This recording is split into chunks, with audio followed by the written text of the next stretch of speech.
Good morning, everyone. Welcome to the TheoLive Friday morning edition with Blake Young and just Blake Young. So, good morning. Brandon's not here with me today. He is out for the morning. He'll be back in the main room a little bit later on today. I know we're starting about 60 seconds early, but I want to give you good morning, everyone. Welcome to the TheoLive and I've got Friday morning edition with Blake Young and 1 minute, just Blake Young. So, good morning. Brandon's not here with me today. He is. There we go. I had my other page streaming as well, so I could hear my own voice. We don't need that. No one needs that except for maybe you. You may want to hear my voice. So good morning again, once again. And today we have a couple of interesting things to talk about. Yes, you can watch this on YouTube Live. It's streaming right now. It's streaming in our main room at theotrade.com for all of our TheoTrade members and also here. So good morning. Hola, buenos dias.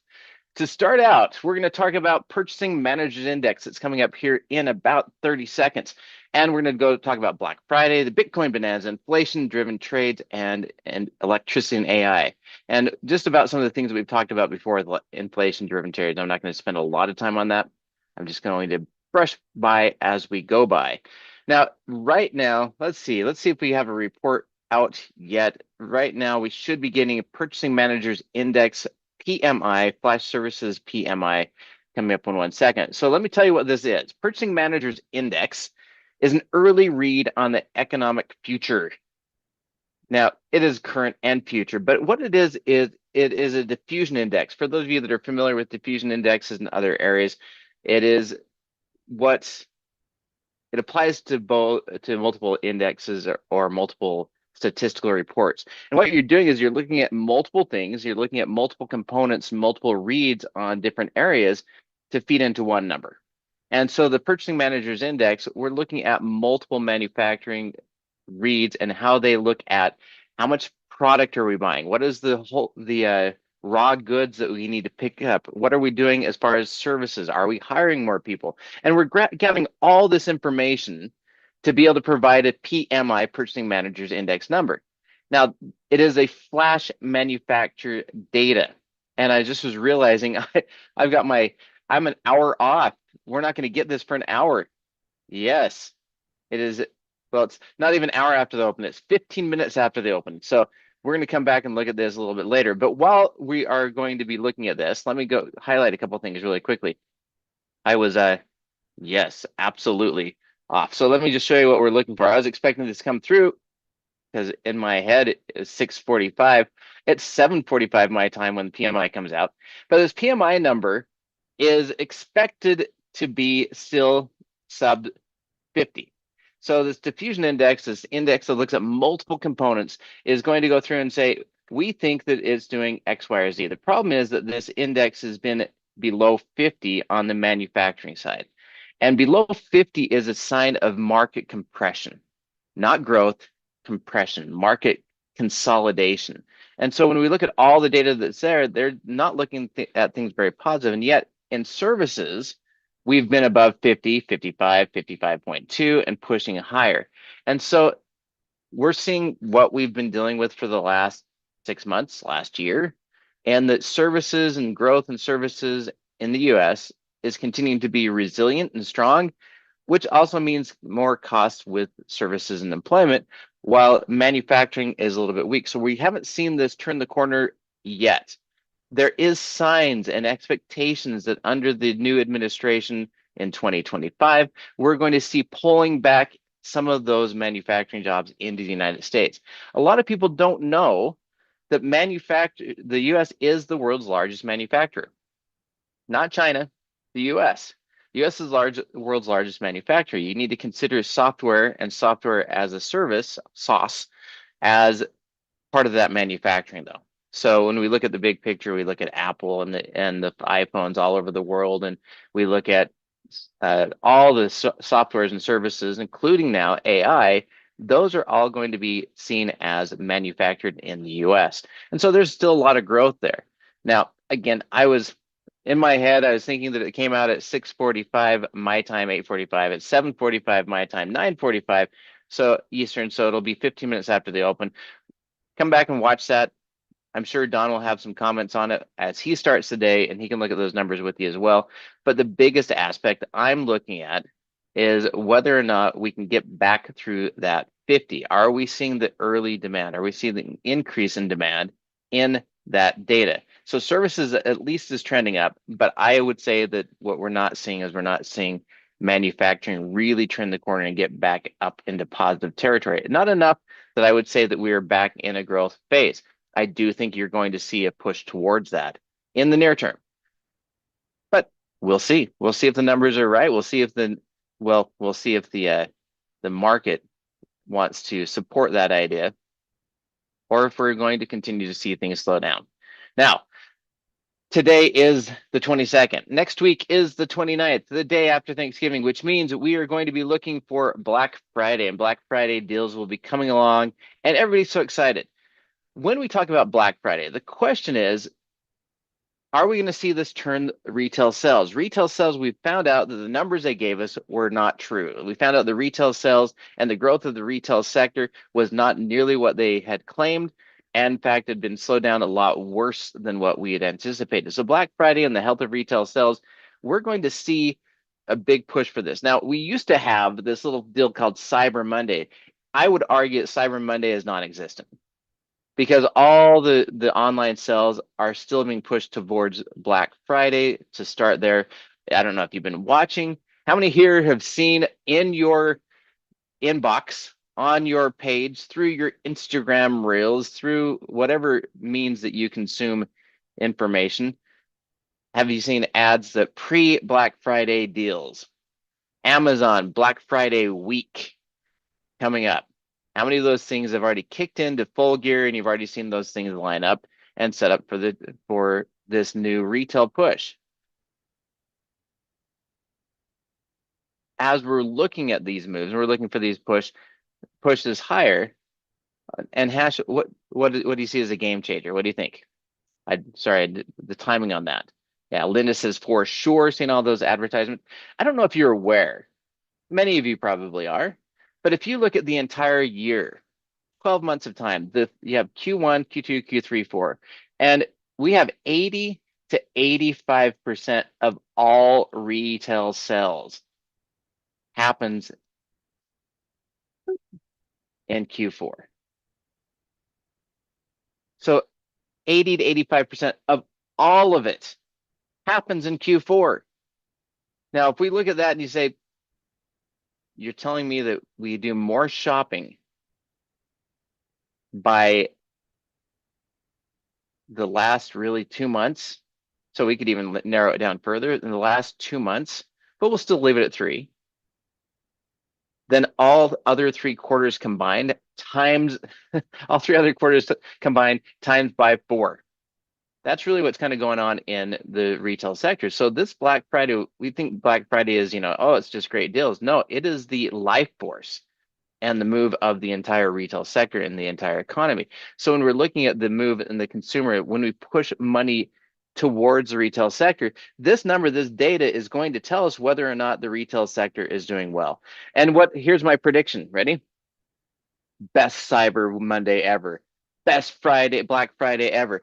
Every year, that's what we keep hearing. Randy says since August, he's been getting those Black Friday deals. And so every year they seem to say, oh, biggest numbers ever, biggest numbers ever, biggest numbers ever. And then we pull them back in January and February. Yeah, and it's inflation data, as UK Ray says, it's inflation data more than it is just demand.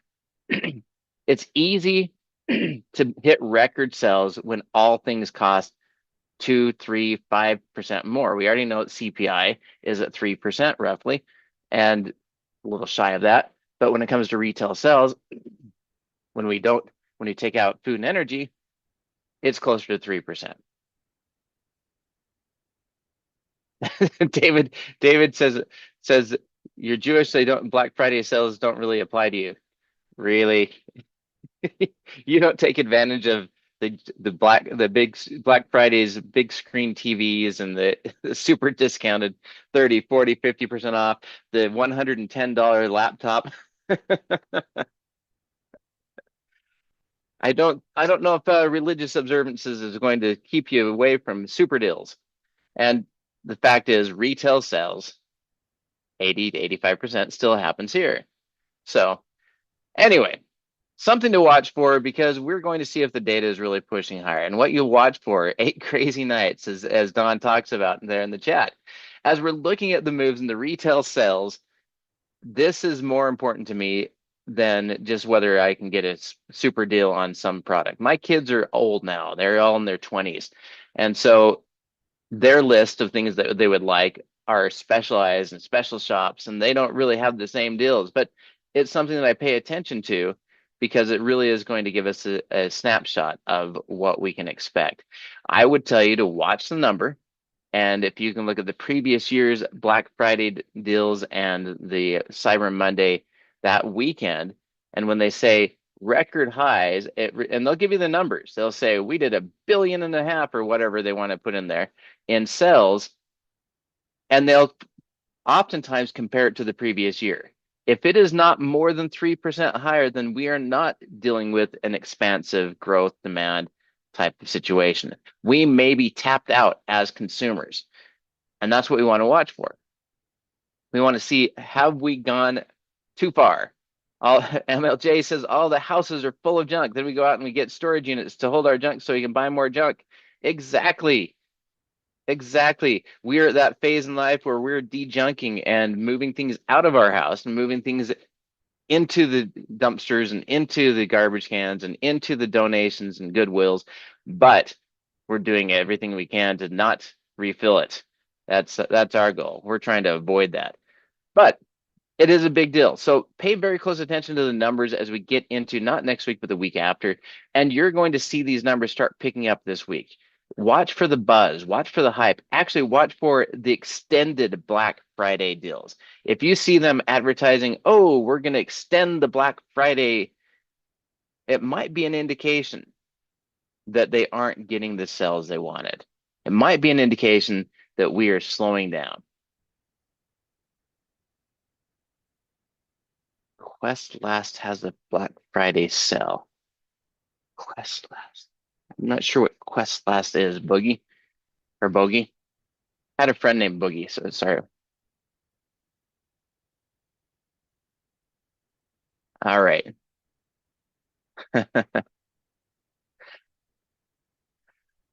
Okay, let's keep on moving on, shall we? We'll go look at there we go, Quest Labs.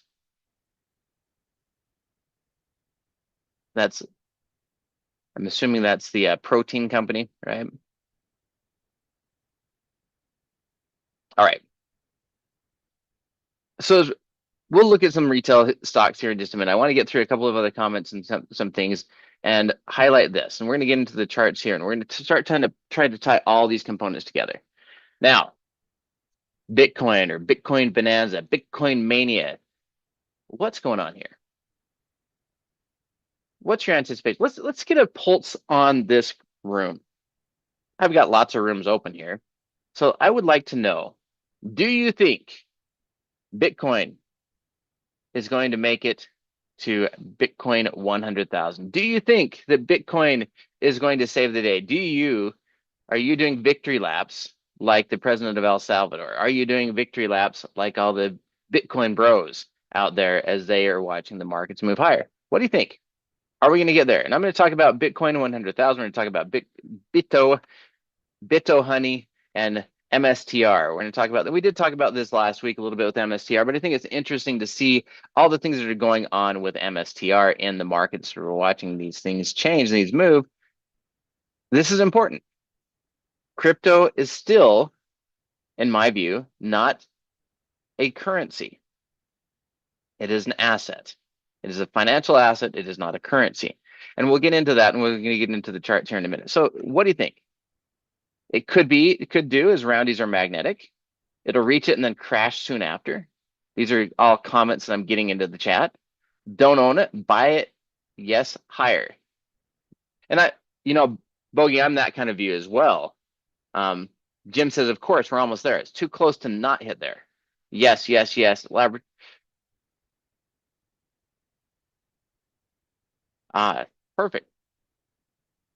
don't own it, but you're predicting it's going to go higher. Yes, yes, yes, may even overshoot some. Without question, 103 hash says easily. So pretty consistent that we're going to go for that 100,000. They've been talking about the 100,000.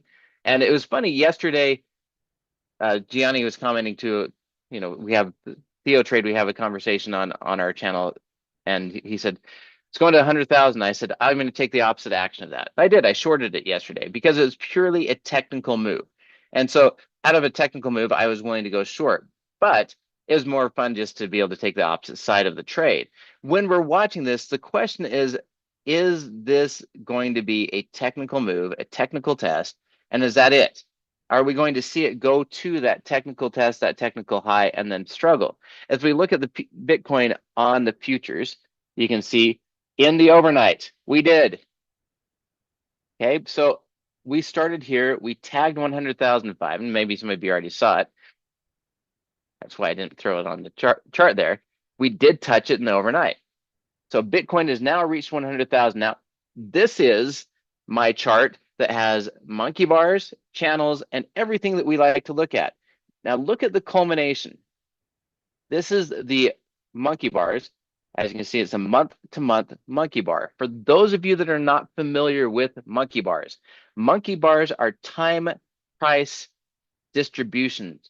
So it looks at all the time frames, in this case, daily candles, in the previous month for October, and says, based off normal distributions in this time frame, what do we expect going forward?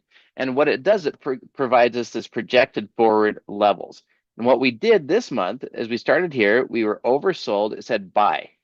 It overshot the target. It said buy. It overshot the target, and then it said buy all the way over here. So when we have these smaller distributions, we have this excitement, this run up here that was really driven off of the elections, because there's your November 5th right there. And we saw the adoption, if you would, of the US government saying, yes, we can get behind this. And so we rally. But even though we've rallied up these levels, even though it's been a drive based off of the elections, it still is respecting these key levels. Distributions matter. Price action matters. We can get all behind the hype and excitement about anything, or the fears and concern about anything. And the fact is, it's pushing up to these next levels. And as we pushed up to this level, notice the channels. We played this channel, that channel, that channel, that channel, and each one of these is collided with the monkey bars. So this $100,000 target isn't just a psychological roundie, as we'd like to call it in the futures room. It is a key targeted level that has hit that level and is testing it.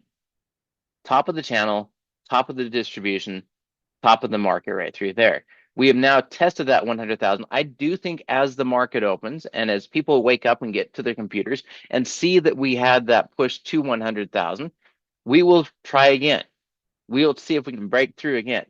The breakthrough, and I'm not a fan of Bitcoin, the breakthrough should do the monkey bar pattern and the channel again. If we can break through, it should do the monkey bar channel and the distribution again, or the monkey bar and the channel again, excuse me, which is 6,800 points. And that's the channel. If we look over here at the monkey bars, the distance from a 0 to 100 is 8,000, and I'm talking about 6,000. So watch for a $6,000 breakout on the channel, but the channel moves further away, which means we're really looking at another 8,000. So 98,835 plus 8,000 is 106,835. So 106,000 is probably the target if we get the lift today.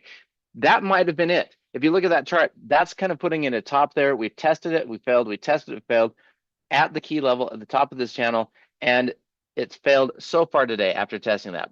It all depends on whether we get the excitement, the buzz as the market opens in the US, the regular exchanges, and we start using it as a financial asset, which is what it is.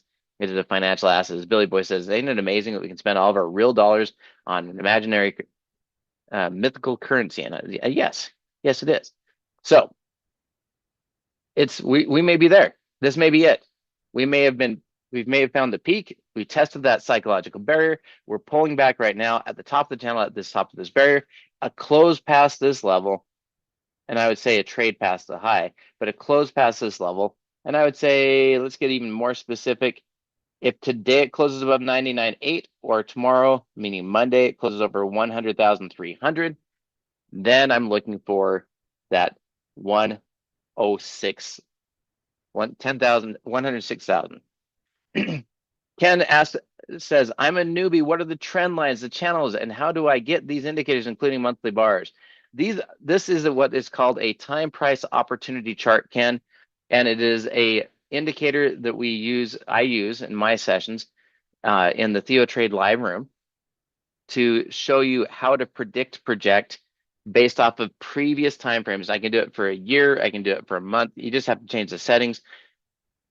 It is an indicator that takes the previous time frame, whichever time frame you choose, day, week, month, or year, and predicts the next day, week, month, or year after it's closed out. It's just a predictive or statistically predictive indicator to show you where they're going to go.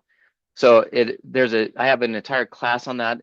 If it's something you're interested in and you're part of the TheoTrade group in the main room, you can ask me or Brian, and we'd be glad to get you the entire class. It's a 3-hour class to explain how I do it, what we do. All of our indicators are available there as well, and on the Thinkorswim platform. And I can share that with you here in just a minute as well. As we're looking at these moves, again, this is just what I'm seeing on Bitcoin as a technical target, as a technical peak. And what we're looking for is we tested the 100,000, we've pulled back, and now we're inside this channel. The pullback, it could just go sideways here like it did for these 4 or 5 days, which means I'd be looking for a pullback to about 94,820. That is what we call fair price on that chart. If it pulls back into this 92,200, then I would expect it to take a little bit longer, possibly get us into December. But the problem then is that this monkey bar expires, and we'll use November, which is going to be all of this price action to determine December. So I'm not going to try to predict out that far because we only have another week-ish of price action before we have to do the next time frame. So I'm going to use these for the next week, next 10 days, and then we'll look, well, 8 days, and then we'll look to get a different chart and get another setup. So it's really next week's charts. That's it. And then we will be off to the next month on Monday, December 2nd. So all of next week, which really means Monday, Tuesday, Wednesday, and Friday. Yes, Friday is an open market day, so you just be aware of that as well. All right, let's go back.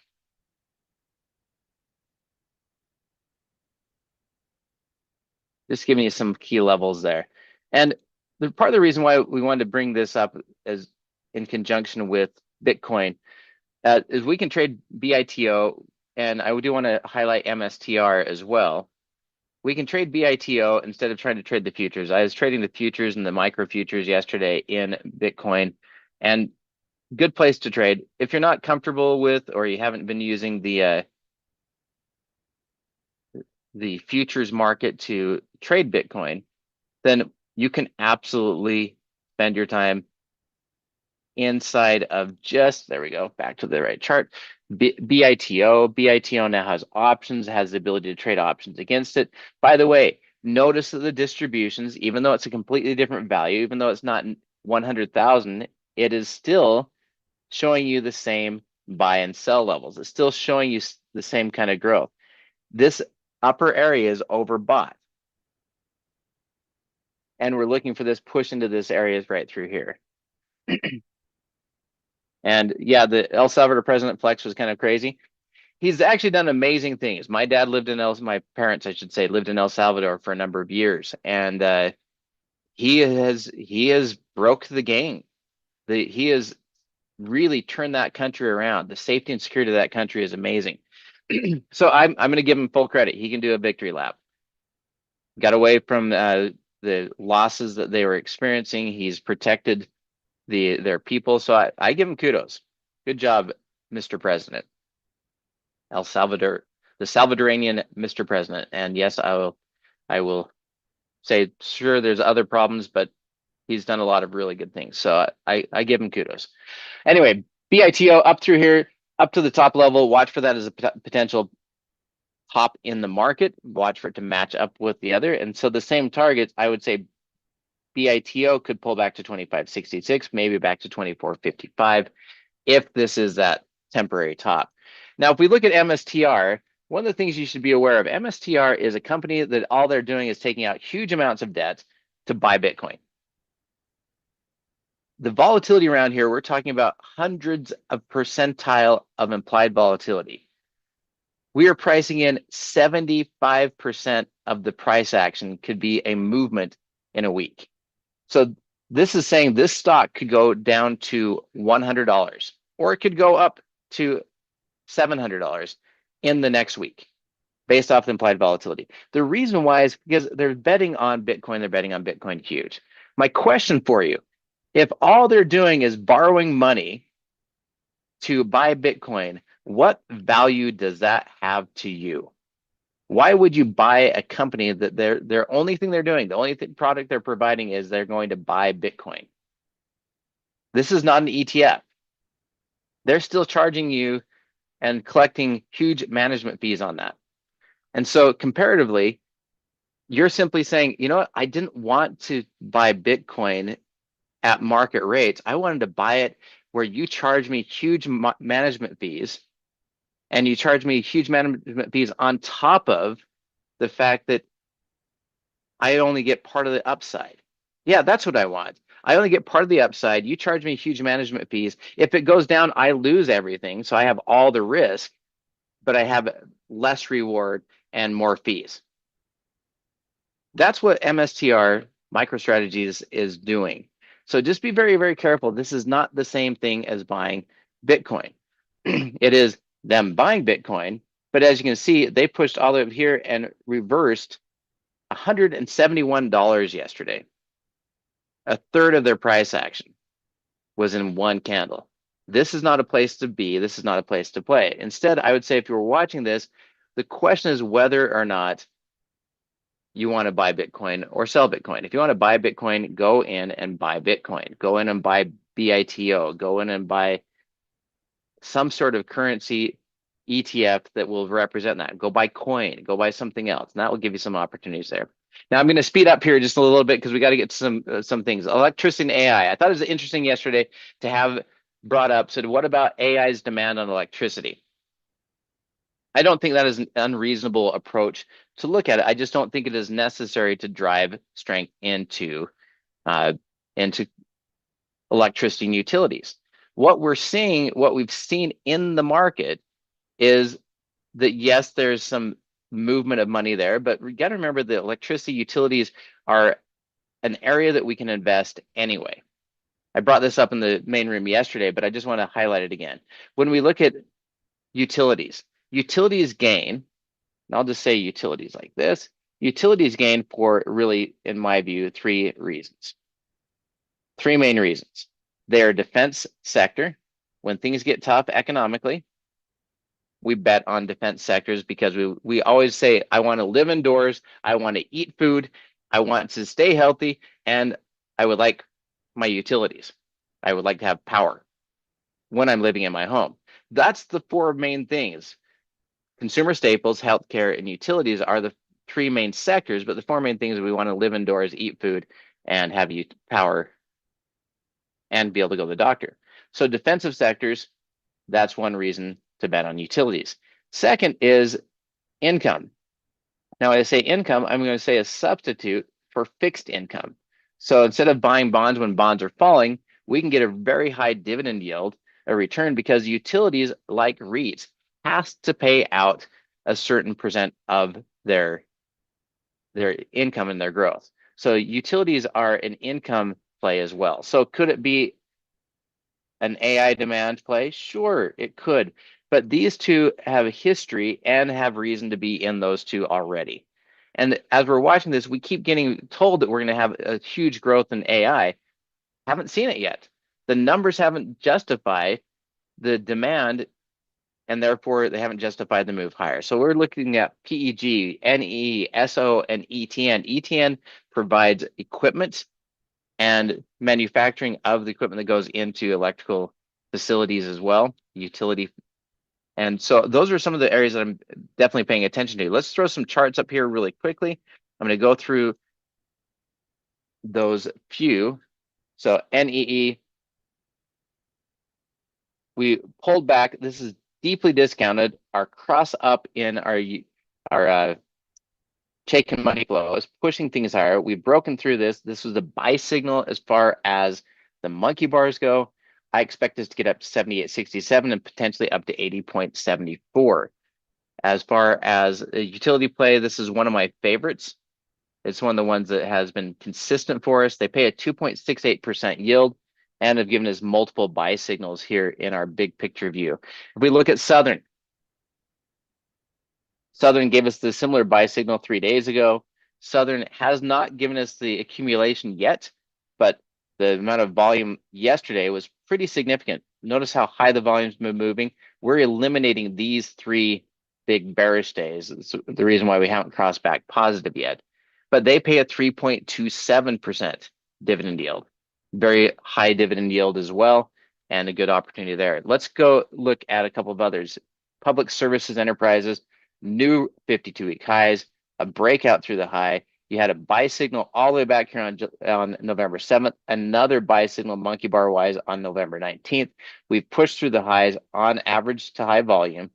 And we could be looking at, I'm going to cut through this big bearish candle, we could be looking at a repeat of all this price action, which means we're going from 83 to 92. I'm looking for a $9 move, which means I'm going for 100, 101, that area. And that means we're looking at the next monkey bar all the way up here as a price target on PEG. Definitely something I'm looking at as a very, very strong opportunity. ETN. I brought this up in yesterday's video as well. ETN is right near the highs. I like this stock. It's pushed higher, it's pulled back. If it can break free today, I don't see any reason why ETN doesn't go to 400. It is a strong stock. It has really good fundamentals. It has some strong returns and a return on invested capital like we talked about yesterday as well. And it looks very promising to me on the top side. So as we're watching these stocks, we've talked about this a little bit over the last few days. One of the things that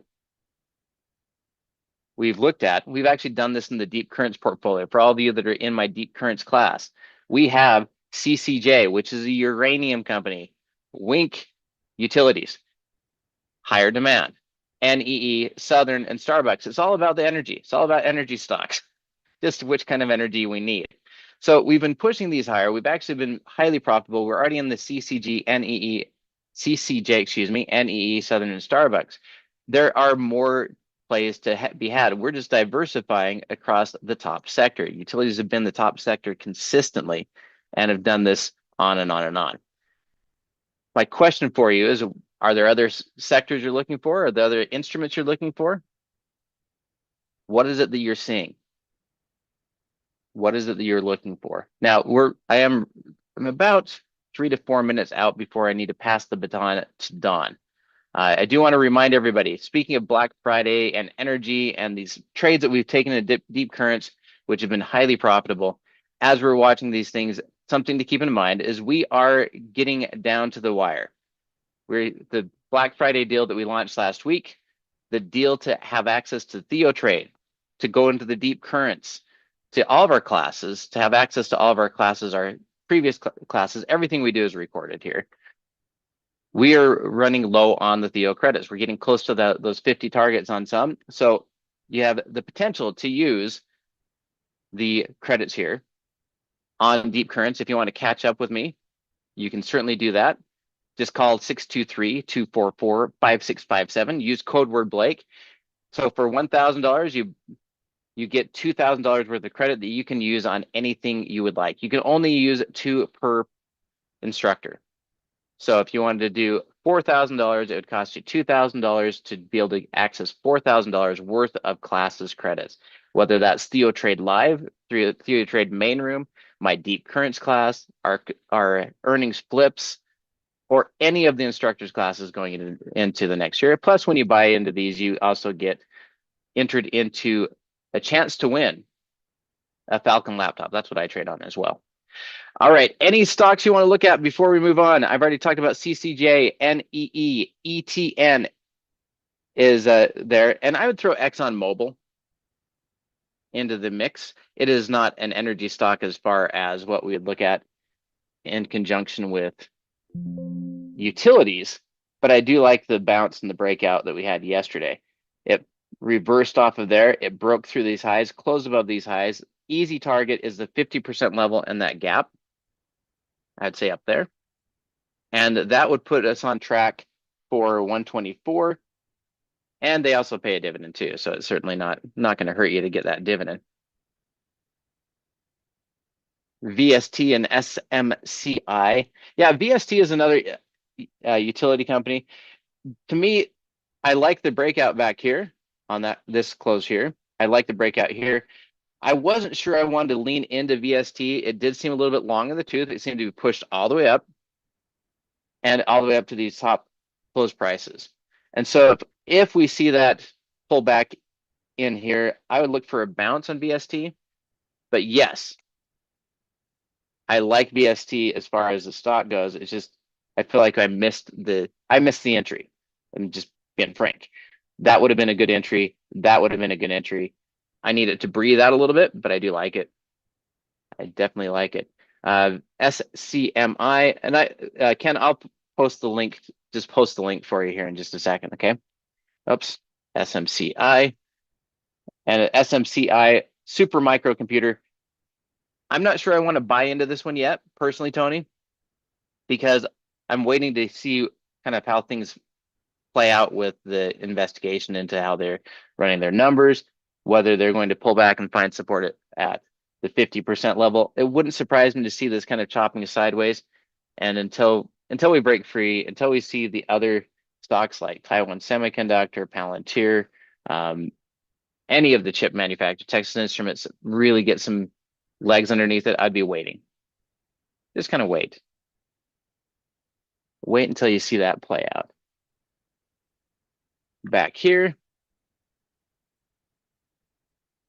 Yeah, same kind of deal. Notice notice the breakouts, the acceleration right to that peak. If it breaks through the peak, awesome. You break it out of there, you have a rectangle and a push higher.